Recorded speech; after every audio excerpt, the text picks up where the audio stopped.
इतिहास बोध लेखक में अनिवार्य है। इतिहास बोध अगर लेखक में नहीं होगा वह एक अच्छा लेखक कदापि नहीं। आखिर ऐसा क्या हुआ कि लोकतंत्र जैसी महान विचारधारा ने वैशाली में जन्म लिया, या फिर वैशाली के मिट्टी में ऐसा क्या खास था कि लोकतंत्र का अंकुरण यहीं से हुआ? तो दुर्भाग्य से इससे संबंधित कोई ठोस तथ्य किताब मैं नहीं ढूंढ पाया। तो मैंने कोशिश की कि पहले इस प्रश्न के उत्तर को ढूंढा जाए। आज मेरे सामने ये सवाल है, कल आने वाली पीढ़ियों के सामने ये सवाल होगा कि आखिर वैशाली ही लोकतंत्र की जननी क्यों थी? आखिर ऐसा क्या हुआ था जिससे इस धरती पर लोकतंत्र का जन्म हुआ?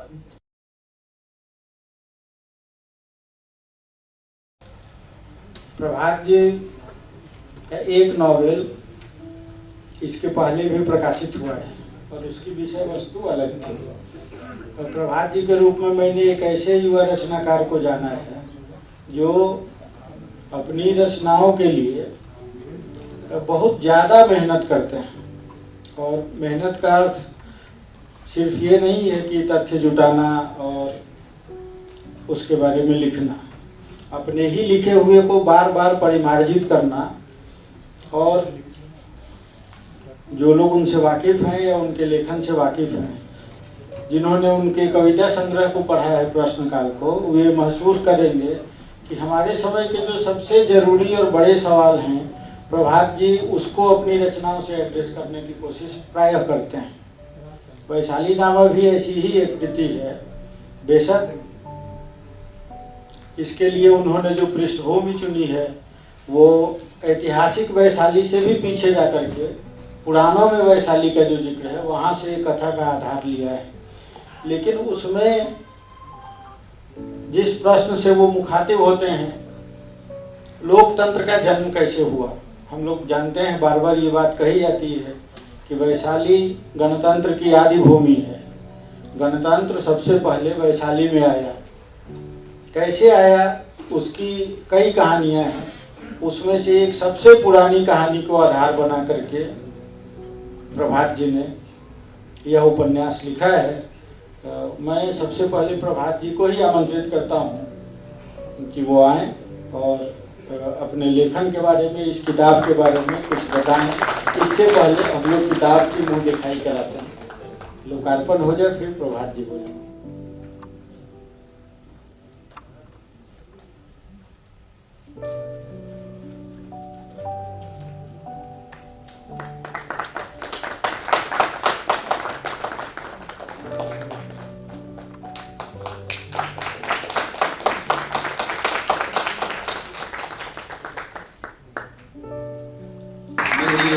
थोड़ा भावुक करने वाला है तो मैं ठहर रहा हूँ। और मेरी आवाज में जो कंपन है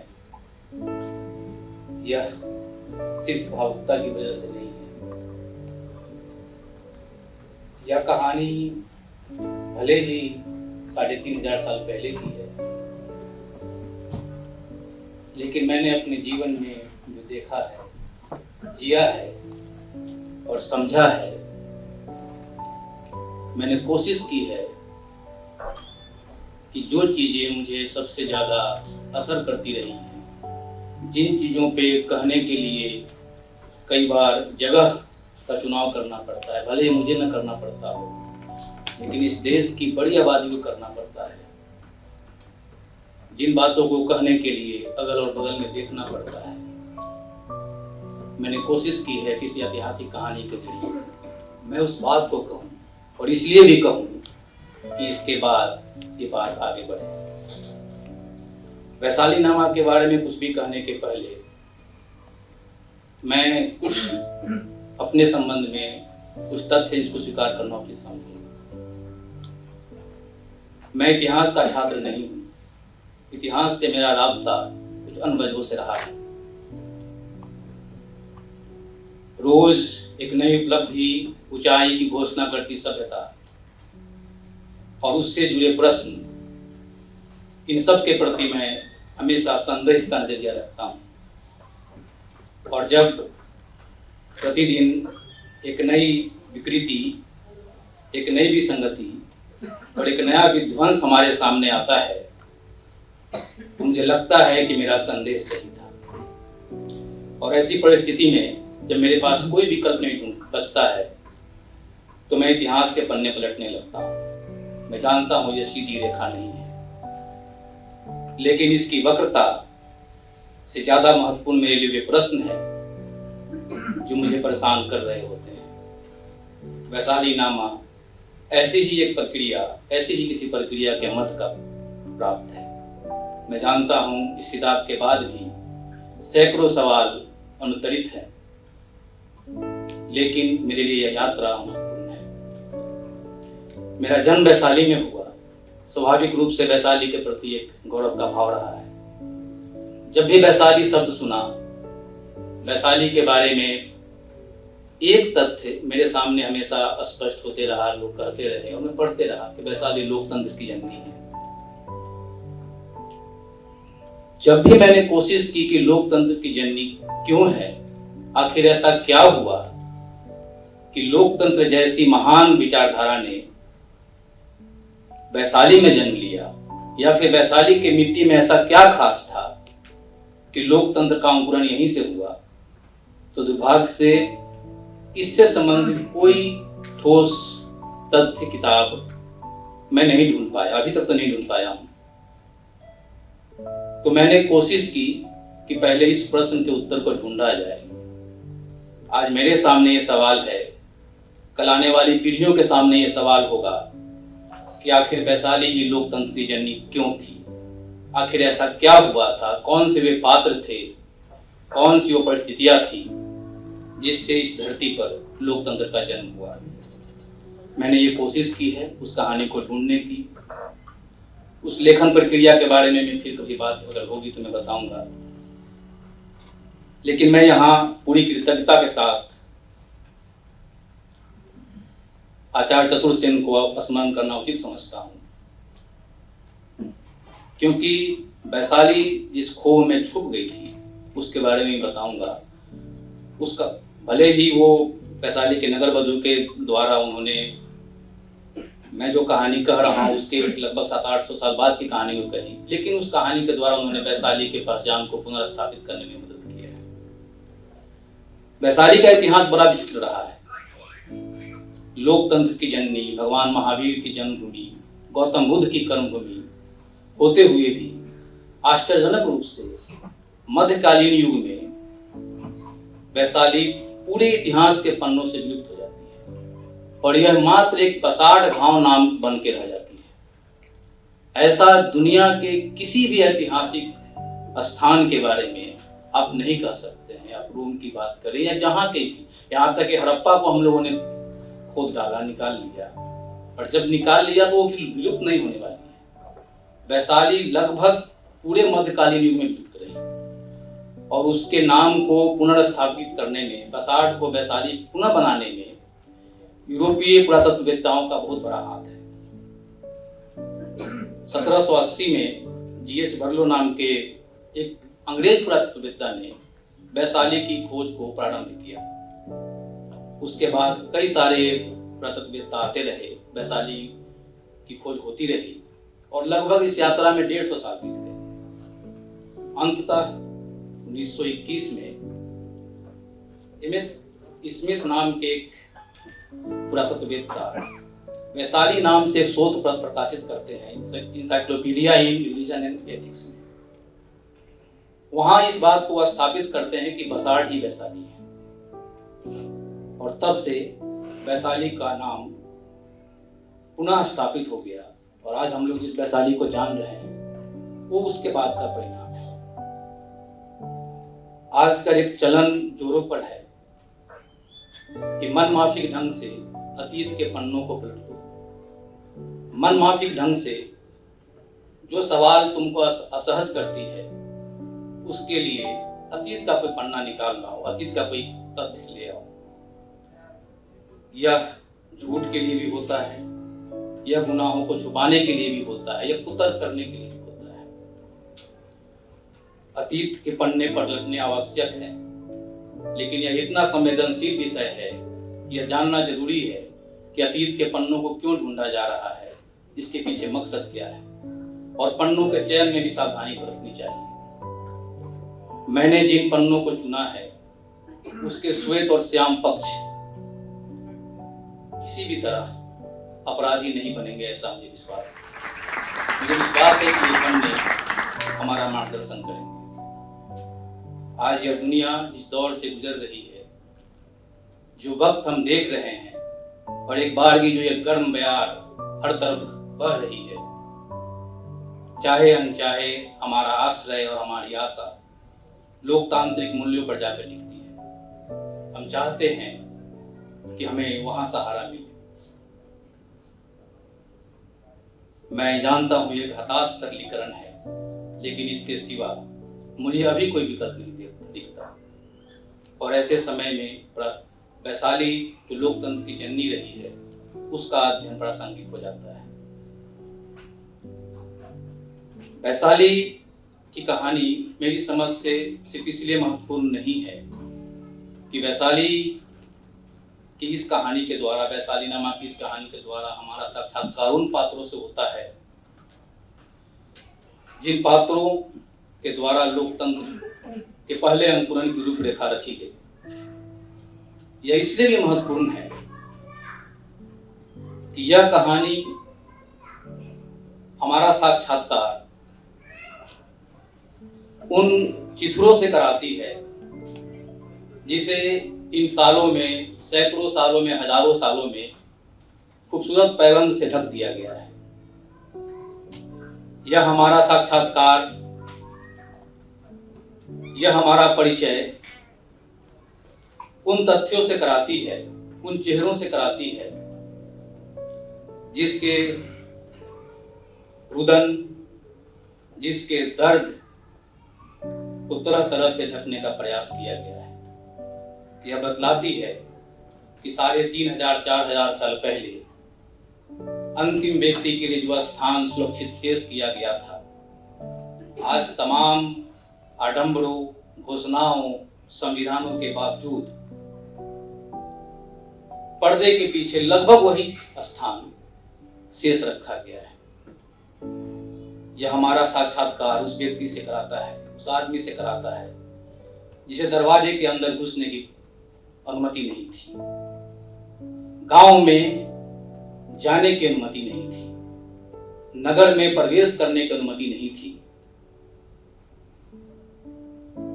वह अपने फटे कपड़ों से जितना नग्न महसूस नहीं करता था, उससे ज्यादा लोगों की नजरें उसे नग्न करती थी। वह रोज अपनी भूख से नहीं मरता था जितना, उससे ज्यादा उसकी हत्या यह तथाकथित महान संस्कृति वाला समाज करता था। और यह कहानी मेरे लिए इसलिए महत्वपूर्ण है कि ये हत्याएं तब भी नहीं बंद हुई थी, यह हत्याएं बीच के सालों में भी बंद नहीं हुई। और हमारा दुर्भाग्य कि यह हत्याएं आज भी बंद नहीं हुई है। नाम बदल दिए गए हैं, तरीके बदल दिए गए हैं, चेहरे बदल दिए गए हैं, और कानून संविधान तो है ही है। वैशाली की कहानी व्यवस्थ मनु के पौत्र नाभाग के अदम्य त्याग, प्रेम, सुप्रभा के प्रतिशोध के लिए तो महत्वपूर्ण है ही। इसके अलावा हाशिए से परे खड़े सत्यरथ के संघर्ष और पीड़ा के लिए भी महत्वपूर्ण है। वैशाली की कहानी एक तरफ राजधर्म, त्याग, प्रेम के संघर्ष के बीच के कशमकश से प्राप्त लोकतंत्र के जन्म की कहानी तो बयां करती ही है, यह भी बयां करती है कि एक व्यक्ति, एक आदमी अपने आप में अगर उसके साथ गढ़े गए आडंबर न हो, गढ़ी गई कहानियां नहीं हो, गढ़े गए ग्रंथ नहीं हो, तो कितना अकेला है, कितना निरीह है। ये वो दर्द है जो 3.5 साल पहले किसी ने भोगा था, जिसके छोड़ आप आज भी महसूस कर सकते हैं। यहाँ हमारे अग्रज बैठे हैं, और भी साहित्य अनुरागी लोग, लेखक, कवि बैठे हैं, मेरा एक विनम्र निवेदन है जो मैं यहाँ से कर रहा हूँ और आज के बाद हर मन से करूँगा। इस कहानी को इसलिए बिल्कुल मत पढ़िए कि इसमें कोई ऐतिहासिक कहानी है। इस कहानी को इसलिए पढ़िए कि पढ़ने के बाद इन चेहरों को आप अपने आसपास ढूंढ सकें। एक इच्छा और है, वो भी मैं व्यक्त करता हूँ। वैशाली के नगर वधु के बाद जो आचार्य चतुर्सेन की महान कृति थी, वैशाली की नगर वधु को कई बार लिखा गया। संजोग से वह उस स्तर का नहीं हो पाया। मैं चाहता हूं कि वैशाली नामा में जो कहानी मैंने लिखी है, मुझसे बेहतर ढंग से, मुझसे अच्छे ढंग से इसे आप लोग लिखें और इसे बार बार लिखा जाए, ताकि इसकी जिस व्यापकता को मैं नहीं छू पाया, जो मैं कहना चाहता हूं, अगर मैं नहीं कह पाया तो आप लोगों के द्वारा लोगों तक पहुंच पाए। अंत में मैं आप सभी का आभार व्यक्त करते हुए अपने उन साथियों का धन्यवाद जरूर करना चाहूंगा जिनके बिना यह किताब पूरी नहीं होती।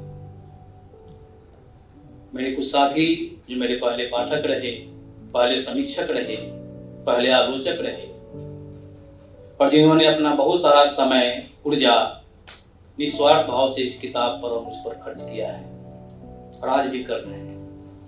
अंचित, बाल मुकुंद, सुधाकर रवि, शुभम,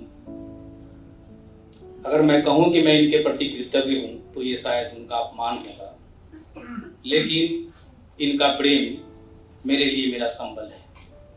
बहुत बहुत धन्यवाद।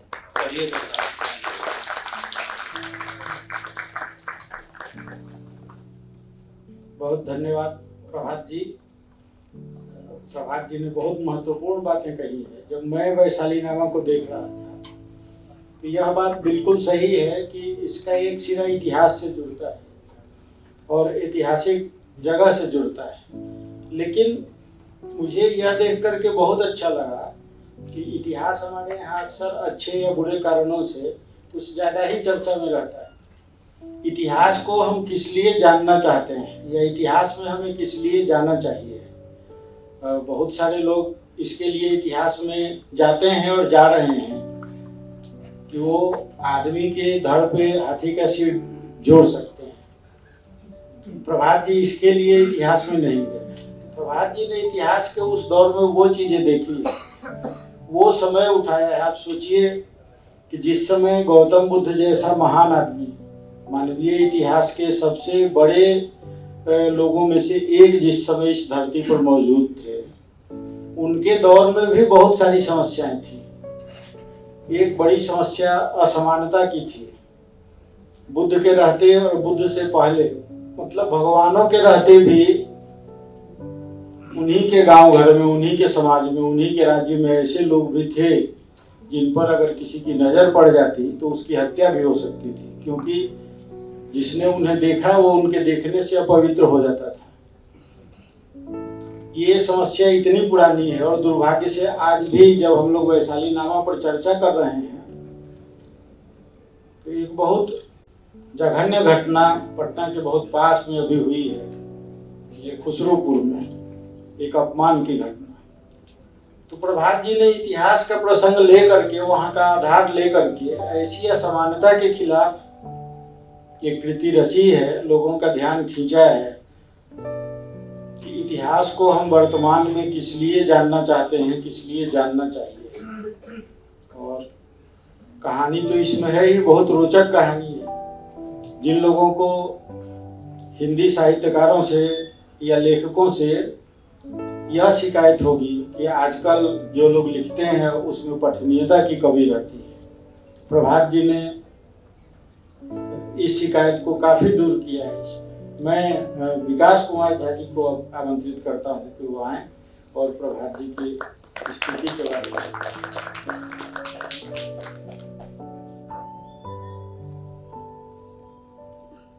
प्रिय भाई धर्मेंद्र सुशांत जी,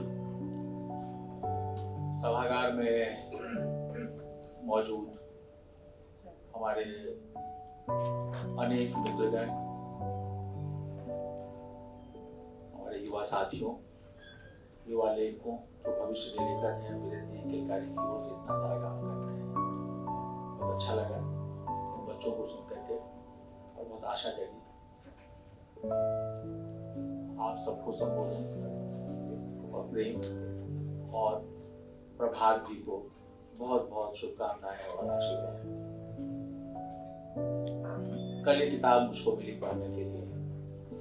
वैसे ये किताब 216 पेज की है, लेकिन इसका कंप्लीट कंटेंट, जो पूरी कहानी है, 205 पृष्ठों में है। 11 पृष्ठ इसके शोभा सुंदरता के लिए उपयोग किए गए हैं, लेकिन किताब है 205 पृष्ठ में। बिहार राजनीति का अपराधीकरण जब किताब मैंने लिखी थी, तो मैं देश के बहुत बड़े इतिहासकार प्रोफेसर राम शरण शर्मा जी से मिलने गया था, किताब की प्रति लेकर। तो किताब मेरी करीब 300-325 पृष्ठ की थी। शर्मा जी ने वो किताब हाथ में ली, पलटते हुए देखा, मुस्कुरा के उन्होंने हमसे कहा, विकास जी, किताब को 200 पृष्ठों के आसपास रखना ज्यादा अच्छा होता है, क्योंकि पाठक उसको ठीक से पढ़ नहीं पाते हैं और वह उसकी कीमत भी संभाल में रहती है। वो मतलब पाठक उसको सहन उसको कर सकते हैं वगैरह वगैरह। तो मैंने स्मरण किया कि शर्मा जी की किताबें जो थी, खास करके इतिहास की किताब, बाकी उपन्यास वगैरह में थोड़ा वो फैलता है, लेकिन इतिहास की पुस्तक के बारे में आदरणीय शर्मा जी का कहना था। तो मैंने देखा कि मैंने कल प्रभात जी से कहा भी कि भाई आपने तो कमाल का किया है, सिर्फ 205 पृष्ठों में इस पूरी इतने विराट विषय को आपने सुना कि करीब 3,500-4 हजार साल के उस पूरे समय को समेटा गया है इसमें। तो अगर मुझसे एक पंक्ति में कहने के लिए इस किताब के बारे में कहा जाए, तो मैं अगर साहित्य अकादमी के निर्णायक मंडल में होता तो इस किताब को साहित्य अकादमी पुरस्कार के लिए और हिंदी का दुर्भाग्य है कि जब तक आप 60 से 70 के बीच नहीं पहुंचेंगे, आप पर विचार नहीं किया। जबकि आज जो हम लोग बार बार दहशत किससे खाते हैं? अंग्रेजी से खाते हैं। अंग्रेजी साहित्य में किताबें लिख रही हैं और उसके जो जितने भी लेखक हैं वो सुपरस्टार और एलीट माने जा रहे हैं, लेकिन हिंदी के लोग वहां पर अपने को कमतर महसूस करते हैं, जबकि हिंदी के लोग, मैं आपसे बताऊं, उनसे बहुत ज्यादा परिश्रम करते हैं। और ऐसी कई किताबें हैं जिसमें तथ्यगत भूल है, अंग्रेजी लेखकों के द्वारा की गई है, भयानक भूल की गई है, लेकिन क्योंकि उन्होंने अंग्रेजी में लिखा है। आपको मैं बताना चाहता हूँ, 34 साल की उम्र में अमिताभ घोष को द शैडो लाइन के लिए धर्मेंद्र जी साहित्य अकादमी का पुरस्कार अंग्रेजी में मिला था, 34 साल की उम्र में। और अरुंधति राय को मात्र 36 साल की उम्र में the God of small thing के लिए साहित्य अकादमी का पुरस्कार मिला था। लेकिन प्रभात प्रणीत 45 के करीब हो चुके हैं, इन पर अभी विचार नहीं होगा, इन पर विचार नहीं होगा। हमारे एक बड़े अग्रज ने मुझे एक बार फोन किया, कहा कि किसी सम्मान पुरस्कार के लिए आपके बारे में मैंने जिक्र किया, तो जो निर्णायक मंडल में थे उन्होंने कहा, विकास जी 60 पार कर चुके हैं क्या? तो उन्होंने कहा नहीं, 60 तो नहीं पार किया है। तो कहा कि नहीं, तब इनको रहने दीजिए। अंग्रेजी इसलिए आगे है और हम लोग जो भयाक्रांत रहते हैं कि अंग्रेजी से उबर नहीं पा रहे हैं, अंग्रेजी का बैताल हमारे कंधे पर बैठा हुआ है, वो इसलिए कि अंग्रेजी भाषा में युवा स्वर को जगह दी जाती है, सम्मान दिया जाता है, लेकिन हिंदी में क्या है, या तो मरणोपरांत मिलता है। अगर वो लेखक गुजर गया दुनिया से तो उनको साहित्य अकादमी मिलेगा। धूमिल को मरणोपरांत ही तो मिला था ना, उनको साहित्य अकादमी अवार्ड मरणोपरांत मिला था। और बाकी अगर आप 70 छूने वाले हैं तो आप पर विचार किया जाएगा। और अगर कोई 80-90 में चले गए हैं तो कहा जाता है कि उनकी कोई भी किताब हो जो हाल में छपी है 5 वर्षों के अंदर में, उसको दे दिया जाए, क्योंकि वो किसी दिन मर जा सकता है। अब कहां से हिंदी साहित्य की प्रगति की बात करेंगे? आपके पास वो साहस नहीं है कि आप एक नौजवान के बारे में कहें कि ये सितारा है हमारा भविष्य का, ये 34 साल का अमिताभ घोष और ये 36 साल की अरुंधति राय को जिस तरह अंग्रेजी साहित्य वालों ने कहा ये हमारी सुपरस्टार है, ये हमारा सुपरस्टार है, हम में हिम्मत नहीं है, हम में वो उदारता नहीं है कि हम प्रभात प्रणीत को कहें कि ये हमारा स्टार है। इसलिए ये मैं कहना चाहता हूं आपसे, फणीश्वर नाथ रेणु को साहित्य अकादमी नहीं मिला था, राही मासूम रजा को आधा गांव पर साहित्य अकादमी नहीं मिला था, लेकिन उनका स्थान बहुत ऊपर है। इसलिए यह सम्मान, यह पुरस्कार, यह सारा जो खेल है वो ऐसा उलझाकर पूरी हिंदी साहित्य को रख देता है। क्या क्या सोचेंगे आप, तो उसी में उलझे रह जाते हैं कि ये 70 के हुए कि 60 के हुए कि 85 के हुए कि बस मरने वाले हैं तो इनको दे ही दिया जाए, और वो टंगे आते हैं आकर के और सम्मान उनका बेटा या कोई ग्रहण करता है। तो मैं इस पुस्तक को कल से आज तक सुबह तक पढ़ के मैं मुग्ध हो गया। मैंने कहा हे भगवान, अगर सच में मुझे अगर साहित्य अकादमी के निर्णायक मंडल में जगह मिली होती तो प्रभात प्रणीत का नाम मैं रिकमेंड करता। अद्भुत पुस्तक है। कथा शुरू होती है, यह गंगा सरयू संगम के पास जो दक्षिणी तट है वहां से यह कथा शुरू होती है, और सिद्धाश्रम है वहां से, जिसका कुछ उल्लेख भी इन्होंने किया है अपने वक्तव्य में। सिद्धाश्रम से यह कथा शुरू होती है और अंत होती है कथा उसी सिद्धाश्रम पर, जहां 5 शव मिलते हैं जो बिल्कुल छत विच्छत है। ये लिखते हैं उसकी त्वचा भी उधेड़ दी गई, लेकिन अद्भुत मार्मिक आता है। और इस ऊपर यह 200 पृष्ठों में जो उन्होंने लिखा है, यह कमाल, ये सरस्वती पुत्र है, ये सरस्वती पुत्र है। और हिंदी को इस बात का गौरव है कि नई पीढ़ी में प्रभात प्रणीत जैसे लेखक आ रहे हैं और पूरे हौसले से आ रहे हैं। तुलसी बाबा जो कह गए, मुझसे अक्सर लोग पूछते हैं कि आप क्यों लिखते हैं, और मतलब आप को अगर नोटिस मिले न मिले, कोई पूछे न पूछे, मैं शहर के भी कार्यक्रमों में या तो याद भी नहीं किया जाता हूँ, पता नहीं कैसे मुझे याद कर लिया गया आज, तो मैंने तो याद किया जाता हूँ, और अगर मैं चला भी जाता हूँ तो कोई उसको ये महत्व भी नहीं दिया जाता कि कोई आए हैं। लेकिन मैंने सच में मैं सोचता हूँ कि तुलसी बाबा जो मानस लिख रहे थे तो उन्होंने तो कहा था स्वांतः सुखाय तुलसी रघुनाथ गाथा। स्वांतः उन्होंने नहीं कहा कि राम भगवान के लिए मैं उनको प्रसन्न करने के लिए मानस लिख रहा हूँ, या मैं सीता जी को प्रसन्न करने के लिए मानस लिख रहा हूँ। उन्होंने कहा स्वांतः सुखाय, यह स्वांतः ही ब्रह्मांड है। यह अगर एक आत्मा प्रसन्न होती है तो पूरा ब्रह्मांड प्रसन्न होता है। रसूल हमजा तो की किताब आप सब में से कई लोगों ने पढ़ी होगी, और नहीं पढ़ी है तो पढ़ लीजिए। रसूल एक जगह लिखते हैं कि तुम इस बात को याद रखना कि अगर तुमने किसी पर बहुत ज्यादा क्रोध कर लिया तो संभव है कि 1000 किलोमीटर दूर से आ रही बस की दुर्घटना हो सकती है। उसका वाइब्रेशन इतना भयानक होगा तुम्हारे क्रोध का। तो प्रेमचंद उसमें एक बात लिखते हैं, ये आज के लेखकों की तुलना में आने वाले समय के लेखकों को ज्यादा चुनौती का सामना करना पड़ेगा। प्रेमचंद जी लिखते हैं, देखिए बड़े भविष्य दृष्टा थे, 1930 की बात है जो आज सच हो रही है।